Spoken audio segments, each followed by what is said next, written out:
Welcome to my YouTube channel advocate tip legal hub. आज हम बात करेंगे Anurag Soni versus state of Chhattisgarh के केस के बारे में। इस केस में माननीय सुप्रीम कोर्ट ने कहा कि अगर कोई व्यक्ति, कोई पुरुष किसी महिला से शादी का झूठा वादा करके फिजिकल रिलेशन बनाता है और बाद में शादी से इनकार कर देता है तो उसका ये कृत्य बलात्कार की श्रेणी में आएगा।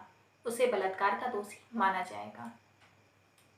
ध्यान देने वाली यहाँ बात है कि सुप्रीम कोर्ट ने कहा कि बलात्कार का दोषी उसे तब माना जाएगा जब उसने शादी का झूठा वादा किया हो और अपने इस झूठे वादे से उसने फिजिकल रिलेशन की कंसेंट ली हो।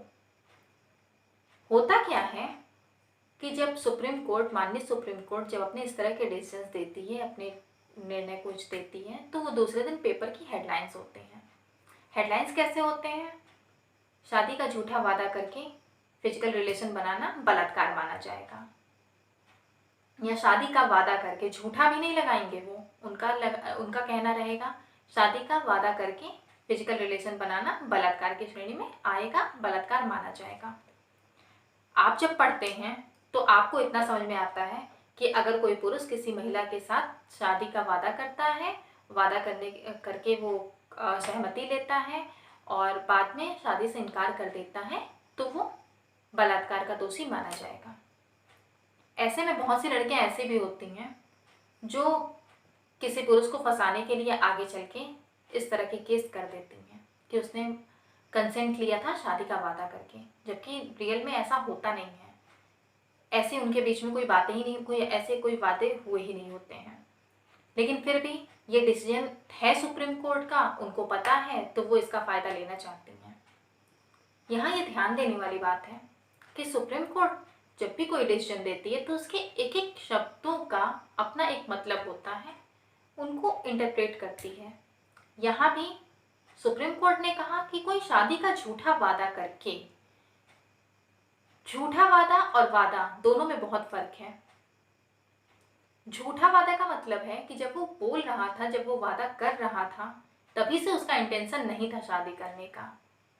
वो जानता था कि वो जो भी बोल रहा है वो केवल फिजिकल रिलेशन की कंसेंट लेने के लिए बोल रहा है, तो इस वादे को झूठा वादा माना जाएगा। जबकि अगर कोई पुरुष किसी महिला से बोलता है कि वो उससे शादी करेगा और ऐसा बोल के या इसकी वजह से वो फिजिकल रिलेशन की कंसेंट लेता है और बाद में किन्हीं परिस्थितियों की वजह से वो अपने वादे को पूरा नहीं कर पाता, तो उसका ये वादा झूठा वादा नहीं माना जाएगा। जब कोई भी क्राइम होता है तो क्रिमिनल की इंटेंशन को ध्यान में रखा जाता है कि क्या वो क्राइम करते समय उसका इंटेंशन था ऐसे क्राइम को करने का। किसी भी केस को प्रूव करने के लिए इंटेंशन का बहुत महत्व होता है। इस केस में भी सुप्रीम कोर्ट ने इंटेंशन को महत्व दिया। उसने कहा कि झूठा वादा करके, मतलब जो पुरुष है उसका इंटेंशन क्या था उस वक्त।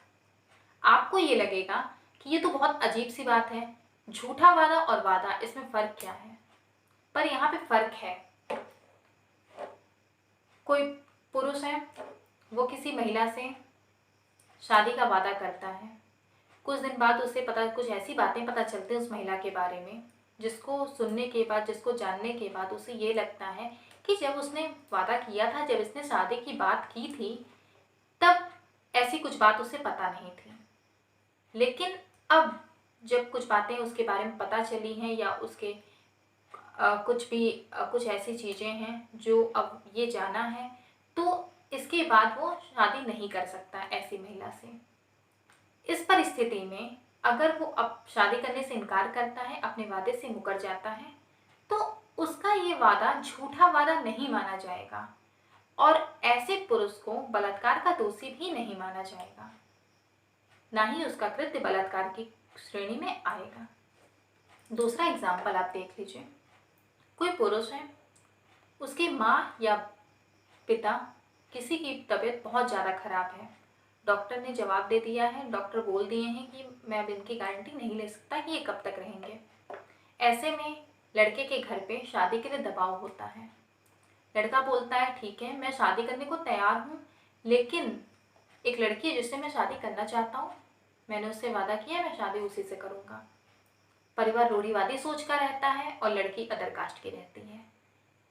माँ या बाप जिनकी भी तबीयत खराब है वो ये बोलते हैं कि ठीक है तुम्हें नहीं करनी शादी, मत करो, मैं ऐसे ही चला जाऊँगा या चली जाऊँगी। तो कोई भी बच्चा जिसके माँ बाप मरणशैया पर पड़े हैं वो ये नहीं चाहेगा कि वो अपने माँ या बाप जिनकी भी ऐसी कंडीशन है उनकी वो इच्छा पूरी ना कर पाए, वो शादी के लिए हाँ कर देता है। इस लड़की से नहीं जिससे उसने वादा किया था, बल्कि किसी और लड़की से जिससे उसका परिवार चाहता था।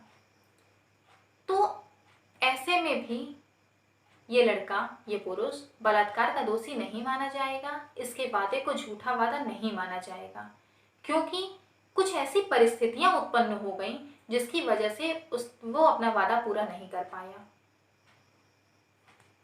झूठा वादा अगर इसकी हम बात करें तो इसमें जो पुरुष होता है उसके स्टार्टिंग से ही उसका इंटेंशन होता है कि वो इससे शादी नहीं करेगा, केवल वादा कर रहा है, झूठा वादा कर रहा है वो केवल इसलिए कि इससे फिजिकल रिलेशन बना सके।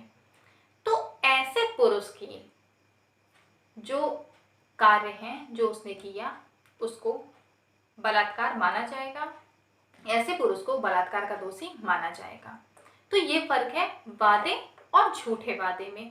और Anurag Soni versus state of Chhattisgarh के केस में यही बात माननीय सुप्रीम कोर्ट ने कही है।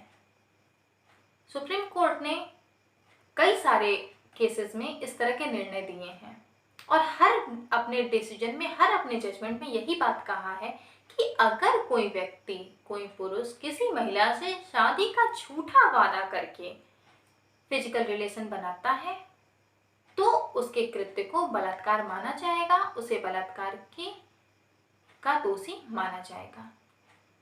केवल वादा करना बलात्कार की श्रेणी में नहीं आएगा।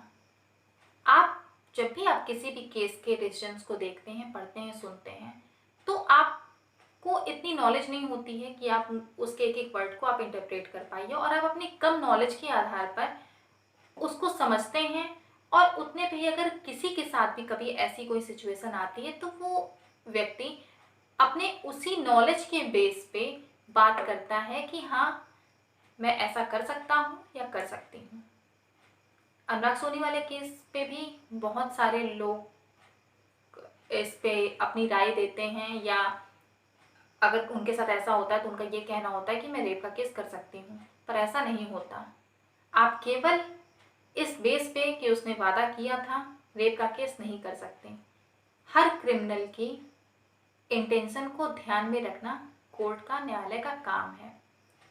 और अगर कोई भी व्यक्ति शुरू से ही उसका इंटेंशन ऐसा नहीं था, उसका इंटेंशन गलत नहीं था, उसने वादा किया तो उसने ये सोच के वादा किया कि मैं शादी करूँगा, लेकिन बाद में परिस्थितियाँ कुछ ऐसी बनती हैं कि वो अपने इस वादे को पूरा नहीं कर पाता, तो ऐसा व्यक्ति रेप का दोषी नहीं माना जाएगा। आज के वीडियो में बस आपको इतना ही बताना था। इससे रिलेटेड एक वीडियो अभी और आगे बनाना है जिसमें पुरुषों के बारे में भी कुछ बात की जाएगी। वीडियो अगर अच्छा लगा हो तो चैनल को सब्सक्राइब करिए, लाइक करिए और शेयर करिए।